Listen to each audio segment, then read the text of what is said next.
The Erebus, a massive colony ship, glided silently through the atmosphere of a strange alien planet. The ship's exterior glowed faintly as it absorbed the harsh winds and electromagnetic storms of this new world. Humanity's voyage to the stars had taken centuries, but finally, they had found a planet they could call home. The planet, dubbed Erethea by the crew, was one of the rare worlds with a breathable atmosphere, liquid water, and abundant resources. Commander Sophia Loren stood on the bridge, her gaze fixed on the holographic projection of Erethea's surface. "We've trained for this moment for years." Commander Sophia Loren stood on the bridge, her gaze fixed on the holographic projection of Erethea's surface. "We've trained for this moment for years." Erethea was a world of crimson skies and towering, translucent spires that reached high into the heavens like alien cathedrals. The air shimmered faintly, thick with minerals and charged particles. Probes had revealed vast oceans teeming with strange, bioluminescent life,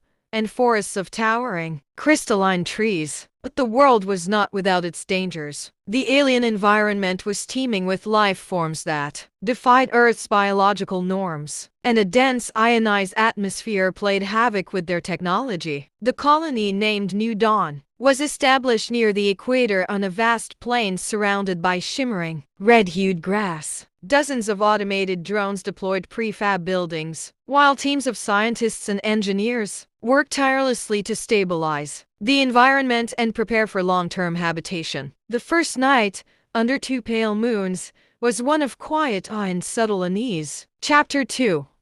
The first encounter. Life on Erethea began to settle into a routine. Farmers cultivated earth crops within biodomes, while miners delved into the ground, extracting rare elements and compounds. The planet's electromagnetic storms, though disruptive, were predictable, and the colonists adapted quickly. But then came the first signs they were not alone. It began with strange patterns carved into the red plains, geometric designs too perfect to be natural. Some colonists suggested wind erosion, while others whispered of alien intelligence. Then came the drones patrolling the surrounding area, returning with footage of strange, glowing figures moving silently among the crystalline trees. They were humanoid, but translucent, as if made of liquid light. Sophia assembled a team to investigate. Armed with scanners and weapons, they ventured deep into the forest. The towering crystalline trees emitted an eerie hum, as if the planet itself were alive and singing. The team soon encountered the glowing figures. They didn't attack but stood silently, watching, their forms shifting and flowing like water caught in moonlight. "They're intelligent," whispered Dr. Maran Voss, the colony's xenobiologist, "and they're communicating."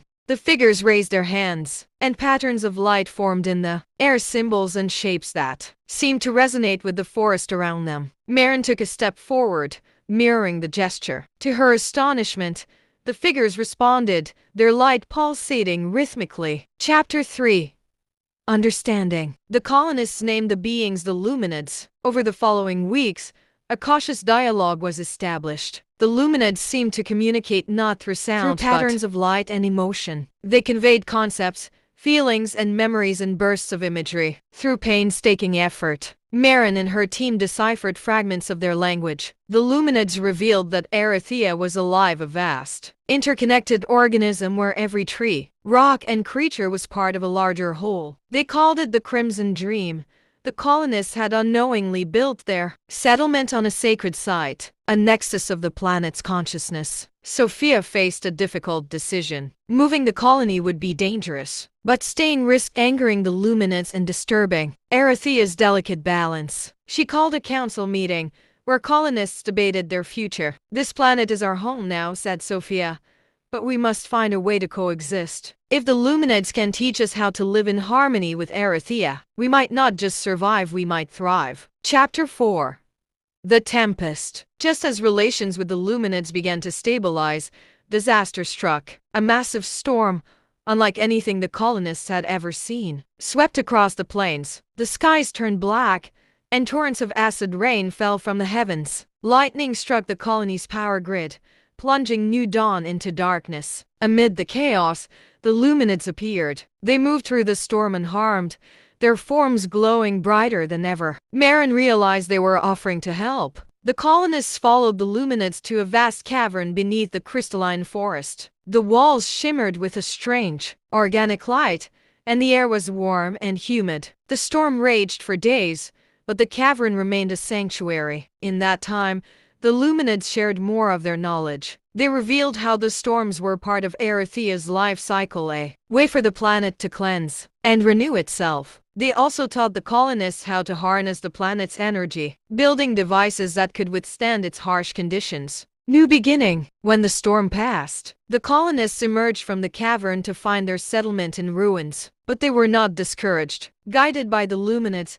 they rebuilt New Dawn, this time using materials and techniques adapted to Erethea's environment. The colony flourished. Earth crops grew alongside native plants, and the colonists developed technologies that blended human ingenuity with the planet's unique properties. Relations with the Luminids deepened, and they became allies, guiding humanity as they learned to coexist with the Crimson Dream. Over time, Erethea transformed the colonists as much as they transformed it. Their skin took on a faint luminescence, and their senses became attuned to the planet's rhythms. They were no longer just humans, they were something new, a hybrid of Earth and Erethea. In the end, humanity had found not just a new home, but a new way of being. On the alien world of Erethea, they learned that survival was not enough. To truly thrive, they had to become part of something greater, a harmony of life that stretched across the stars. Would you like to explore any specific aspect of this story in more detail?